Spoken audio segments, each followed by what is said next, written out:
Ayan na po ang ating sisig. Ayan po yung ating sisig na manok. Tingnan mo kung gaano kasarap yan. Oh. Maraming sili akong nilagay po dyan. So, sige po, hanggang dito lang po ang aking video at maraming salamat po sa inyo lahat. Sana po ay magustuhan ninyo ang aking video ito. At salamat po sa lahat. At makisuporta lang po sa aking munting channel. Bye-bye! Magandang tanghali sa inyo lahat. Ito, magluluto tayo ngayon ng sisig. Ito po ang ating sisig na manok. Iniyaw yan, iniyaw. Wala tayo may upload ngayon na video, kaya ito, nagsisig ulit ako. Ito po yung ating gagamitin mga sahog. Meron po tayong sibuyas, lemon at itlog. Isang itlog, pirasong itlog. At meron po tayong sili at yung ating luya. Hindi po mawawala sa atin ang sili lagi. Ito yan. Ngayon tatanggalin ko na ito. At nagpakulo na po ako sa maliit na kasiro ng maliit yan. Mantika. Dalagyan na po natin ang ating luya.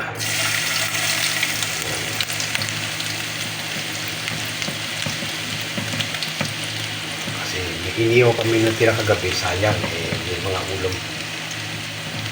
ulam naman kami. Sinama ko na ito yung sisig sa amin ulam.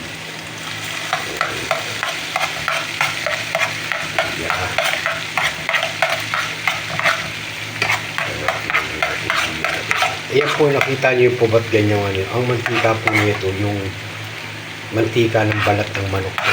Yung chikaro ng manok. Yan, ginamit ko. Yung balat niya. Diba, sa mga inasal, ginagamit nila pang yan sa kanin. Sa akin naman, ginagawa ko pang gisa. Masarap naman ho yan. At ilagay na po natin ang ating sibuyas. Maraming sibuyas po yan. Dalawang ano yan.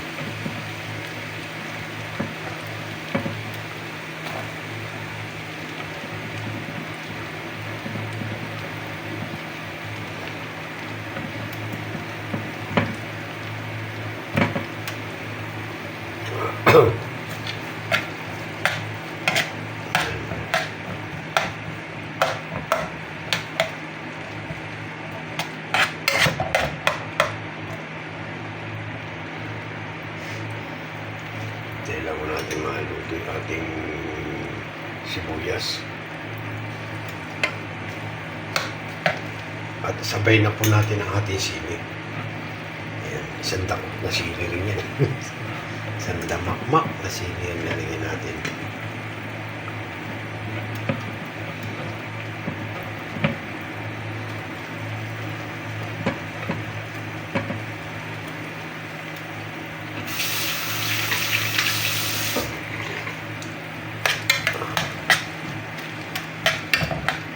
Hintayin lang natin maluto maigi ang ating mga sahog bago natin lalagay ating manok na inihaw. So ayan, ilalagay na po natin ang ating inihaw na manok. Ayan. Malinis po kami ngayon, nakakahugas ko lang. Hindi po ako nagluluto ng marumi kami ko.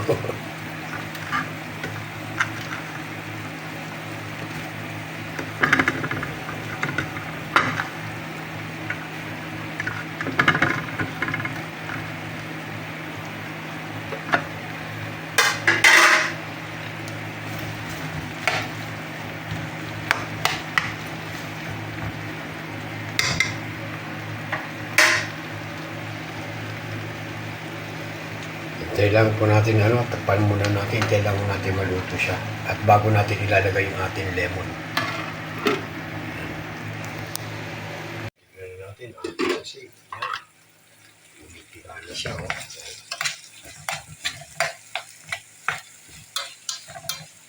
At ilalagay na po natin ang ating lemon. Ayan po yung lemon.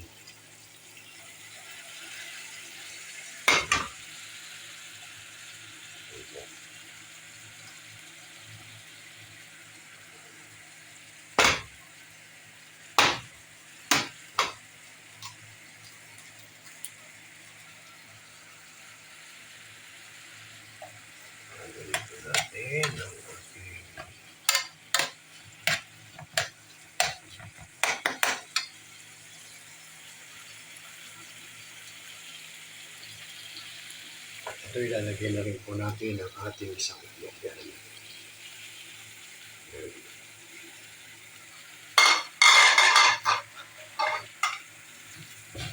So, i-invest na natin ang ating sisig.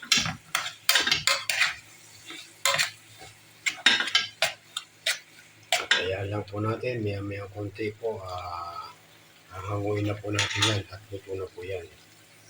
Yan. Balikan na lang po din natin. At ayan na po ang ating sisig. Ayan po yung ating sisig na manok. Tignan mo kung gaano kasarap yan. Oh. Maraming sili akong nilagay po dyan. So, sige po, hanggang dito lang po ang aking video at maraming salamat po sa inyo lahat.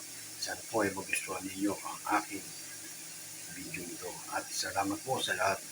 At makisuporta lang po sa aking munting channel. Bye-bye!